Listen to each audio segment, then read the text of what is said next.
मी आता 7वी शिकते। मी आज तुम्हाला आपल्या भारताच्या स्वातंत्र्य दिनाविषयी 2 शब्द सांगणार आहे, ते तुम्ही शांत चित्ताने ऐकून घ्यावे अशी माझी नम्र विनंती। आज 15 ऑगस्ट आपल्या भारताचा स्वातंत्र्य दिन। आजचा हा दिवस आपल्या भारतीयांसाठी अतिशय आनंदाचा दिवस आहे।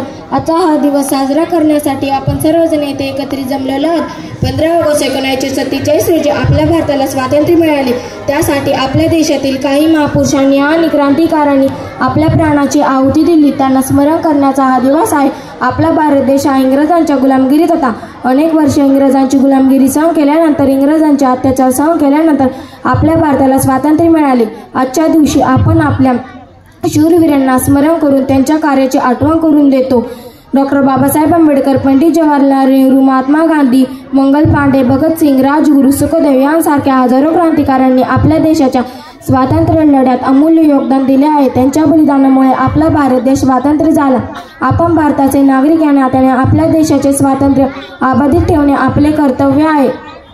आपल्या देशाला महापुरुष स्वातंत्र्य सेनानी लाभलेले आहे। त्यांचे बलिदान व्यर्थ न जाऊ देता त्यांच्यापासून प्रेरित होऊन आपण आपल्या देशाच्या प्रगतीसाठी कार्य केले पाहिजे। आपापसातील वैर सोडून सर्व भारतीय एकत्र आलो तर आज खऱ्या अर्थाने स्वातंत्र्य दिन साजरा होईल। एवढे बोलून मी माझे भाषण संपवते। जय हिंद, जय भारत।